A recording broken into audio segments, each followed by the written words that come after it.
We would need to double the length of the show tonight to even begin to do justice to the huge number of extremely critical issues that have emerged since I last spoke to you. But this show is dedicated to the 55-year-old American correspondent, a regular guest on this show, a podcaster, a broadcaster, Gonzalo Lira Jr., who appeared so many times on this show and racked up many millions of views and will go on doing so. Because although the Ukrainian regime, the gangster, ultra-nationalist stroke Nazi regime in Kiev, have succeeded in murdering Gonzalo, the things that he said during his period as a correspondent of ours, and indeed under his own steam, under his round tables and all the many, many broadcasts that he gave, are as pertinent today, now that he is dead, as they were when he was alive and speaking. Gonzalo Lira leaves a widowed wife and fatherless children, and Joe Biden could have extricated him from that Ukrainian dungeon with a simple telephone call. But he refused to do so. The State Department refused to help him. The American embassy in Kiev refused to visit him, refused to check on what was happening to him. He was tortured, he was extorted, and finally he was murdered. He made a brief and valiant attempt to escape on a motorcycle, reaching all the way to the Hungarian border before being captured and taken back behind bars, where he has now died. Died doesn't do it. He was murdered. He was killed by a client regime of the United States, an American citizen, an American journalist, about which we hear Blinken cackle so often that journalism is not a crime, that journalists are not criminals, that the United States enjoys a constitutionally enshrined right to report, right to speak and write freely, right to be able to read other people's speech and other people's writing. It is all a lie. It is all lipstick on a pig. The pig of so-called Western democracy, which now stands in the dock before the world, utterly bereft of any credibility, any shred of moral or intellectual logic or consistency or feeling or empathy.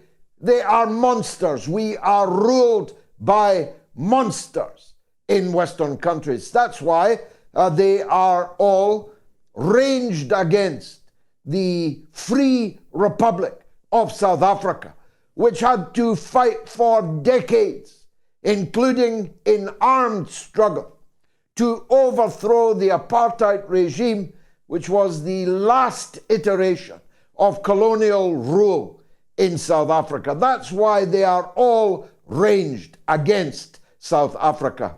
That's why the British broadcast media did not broadcast live a single minute of South Africa's case at The Hague, in which they leveled a devastating indictment against the genocide taking place in Gaza, the horrors of East Jerusalem, the mass murder in the West Bank. The BBC and Sky News did not broadcast one live minute of South Africa's long day in court, and then broadcast live all day Israel's rebuttal of a case that the British broadcasters had not even shown to their viewers. In the case of the BBC, to the taxpayers who, on pain of imprisonment, are coerced and forced, bullied and browbeaten to fund lavishly to the tune of many billions of pounds per year. This is a betrayal, not just of the BBC's supposed charter. It is a betrayal of the British people, an ancient and free land which stood for a time alone for liberty and freedom whilst Nazism in its jackboots was at the Channel ports in France, about which more later.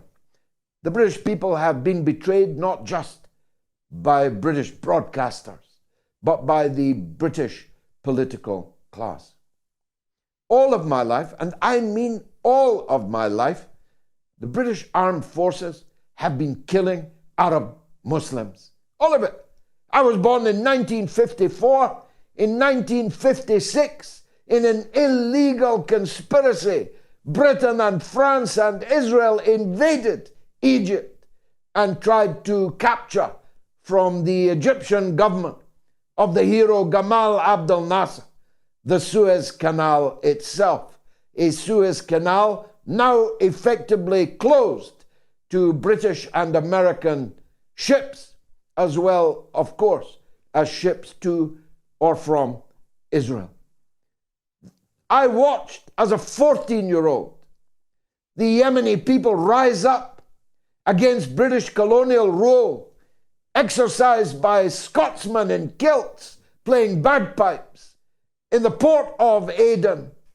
I watched as a 14-year-old whilst Mad Mitchell, Colonel Colin Mitchell, fresh, if that's the word, from murdering Koreans in large numbers with the Argyll and Sutherland Highlanders in the illegal war to try to maintain the partition of the Korean Peninsula. Mitchell in charge, ordering the gunning down of brave Yemeni people who had risen up to kick out their colonial occupiers.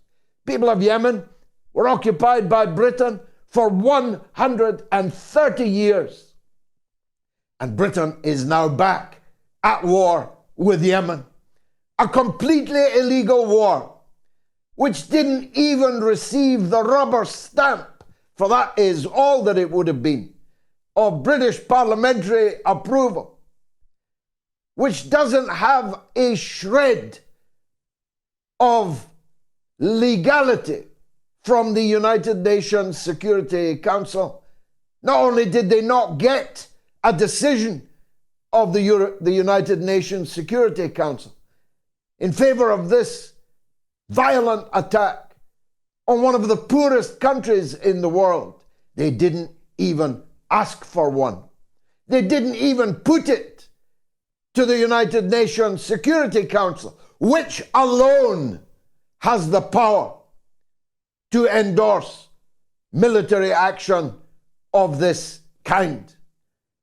Unless it's self-defense, of course.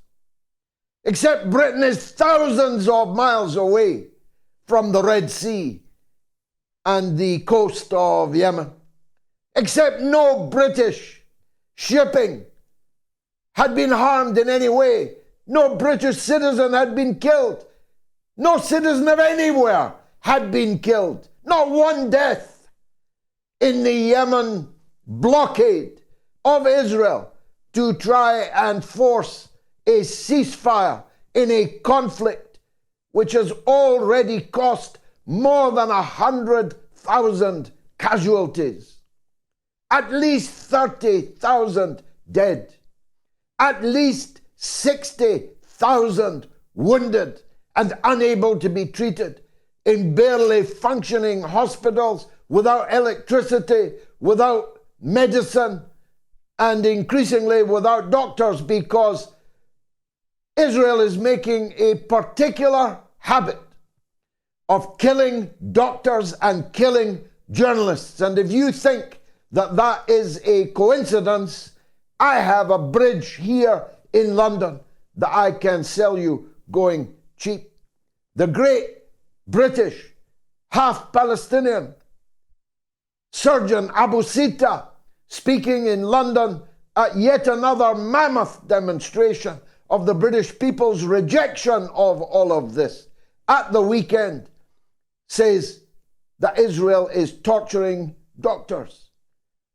Speaking of which, I have just seen a most distressing video of the former MOATS medic and my former colleague former colleague, Dr. Ranjit Brar, an NHS surgeon, with his shoulder out of joint, with handcuffs, handcuffing him behind his back, leaving his 4-year-old child on the pavement of central London yesterday and now held overnight, apparently under the Prevention of Terrorism Act. His crime? I don't know, standing next to a leaflet which had words on it which the Metropolitan Police did not like. Is this what our fathers fought for? Did my grandfathers give their blood at Dunkirk, at El Alamein, at Monte Cassino?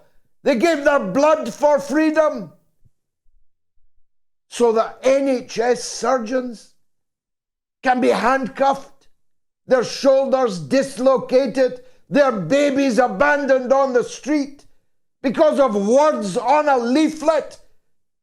This country is going to the dogs.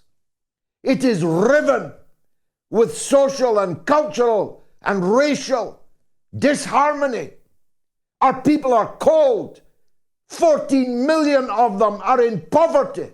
Some are hungry. So it was a good time for Mr. Sunak from Accounts to go to Kiev and hand over another 2.5 billion pounds of our taxes. I was in the London Borough of Newham at length on Friday. I tell you what, we really could have done with that 2.5 billion pounds to attack the public squalor everywhere visible in the East End of London, as in so many towns and cities around this country. But we've got money to give to the crooks in Kiev. We've got money to burn, setting fire to people in Yemen. This country is going to the dogs, not just because it has an unelected, rancid little inky-fingered Indian clerk as our Prime Minister, but because we have a King's Council, white as the driven snow, leader of the Labour opposition, who's a traitor to everything that the Labour Party is supposed to stand for, and a traitor to everything that could justifiably be called the British values for which we stood and fought during the Second World War. Keir Starmer, who once said Britain should never go to war again without parliamentary approval, gave his 100% support to the renewed British war on Yemen, to punish the people of Yemen for being the only Arab Muslim country to actually do something to try and stop the slaughter in Gaza. And his little amanuensis, his little Robin, Wes Streeting, goes on television this morning justifying the attack on Yemen and calls it an open and shut case, vital for Britain's national defense. You could not make all of this up, and you have no need to. It's happening in real time, even though it is rejected by tens of millions in Britain, scores of millions in the United States, tens of millions in France, in Germany, in the Netherlands, all over these countries that are taking us into war after war after war. It is extraordinary that we went to war to protect shipping containers, only shipping containers connected to Israel, but we will not even demand a ceasefire in the Israeli genocide that has killed and maimed and lost more than 100,000 people in just 100 days. On the contrary, it's not just that we won't demand a ceasefire. We are fully participating in the slaughter of the innocents. Today on Al-Rashid Street, on the beachfront in Gaza, a street I have walked and driven 100 times, tens of thousands of people were pictured, filmed, running along the street, running along the beach, tens of thousands of them, because a rumor had arisen that a food truck to feed the multitudes of starving people, 4 out of every 5 starving people in the world today are in the Gaza Strip, a piece of land 25 miles long and 5.5 miles wide. 4 out of every 5 starving people in the world are there. When the occupation army saw the crowds running for the food truck in desperation for something to eat for their families, they opened fire and mowed them down. All day and every day, little children are being murdered and maimed. Their mothers are being murdered and maimed. And the Western media and its political class, if I can dignify it with that name, slaves to Joe Biden's administration in Washington, slaves to the hated Benjamin Netanyahu regime, are fully complicit in the murder. My last words are about South Africa itself. I have blood in the game. My own blood on the floor of Guguletu police station in Cape Town.